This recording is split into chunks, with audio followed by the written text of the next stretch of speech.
स्थानिक गुन्हे शाखेने वरिष्ठांच्या मार्गदर्शनात उल्लेखनीय कामगिरी करत 29 नोव्हेंबर रोजी गोवर्धन शिवारात फाशीच्या डोंगराजवळ झालेल्या खुनाचा उलगडा करत बिहार व उत्तर प्रदेशातून दोनही आरोपी ताब्यात घेतले।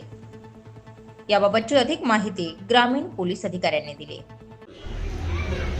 दिनांक 29/11 रोजी दुपारी अशी माहिती मिळाली की गोवर्धन शिवारामध्ये एक सातपूरकडे रस्त्यावर अज्ञात ठिकाणी एक व्यक्तीचा मृतदेह आहे आणि त्या स्पॉटवर आम्ही तातडीने मी स्वतः पोलीस निरीक्षक मृदुला नाईक ह्या पोहोचल्या।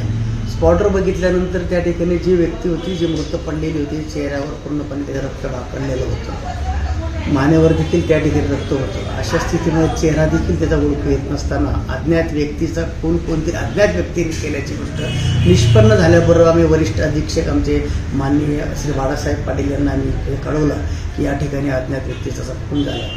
हे पोलीस अधीक्षक साहेब यांच्या आदेशाने त्यांनी दिलेल्या सूचनाप्रमाणे तातडीने आम्ही त्या घटनास्थळाचं बारीक निरीक्षण करून 2 टीम तयार करून त्या भागामध्ये आम्ही वर्ग केल्या।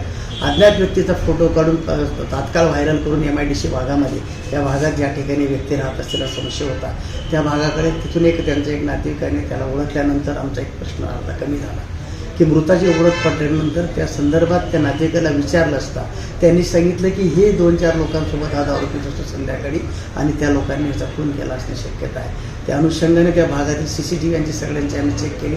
CCTVवर निष्पन्न झाल्यानंतर त्यातील 2 जे काही त्याचे मित्र होते की ते मित्रांचं नाव निष्पन्न घालून ते लोक बिहार राज्यातील असल्याचे निष्पन्न झाले आणि त्या लोकांचा शोध घेतला असता मोबाईल किंवा टावर याच्या पद्धतीने ते लोक त्या ठिकाणी निघून गेल्याची बाब निष्पन्न झाली। तातडीने बिहार राज्यामध्ये टीम पोलीस अधीक्षक यांच्या आदेशाने आम्ही रवाना केल्या आणि तिथून एक आरोपीला अटक केली। दुसऱ्या आरोपीला आम्ही 6 तारखेला, एकाला 6 तारखेला अटक केली, दुसऱ्याला 11 तारखेला अटक केली। अशा दोघे आरोपींना अटक करून त्यांनी खून केल्याची बाब मान्य करून त्या अनुषंगाने ते ज्या वाहनाने खून करून पळून गेले होते ती मोटरसायकल देखील आम्ही जप्त केलेली आहे। आरोपीने हत्यार जे वापरलं ते देखील जप्त करण्यात आलेलं आहे।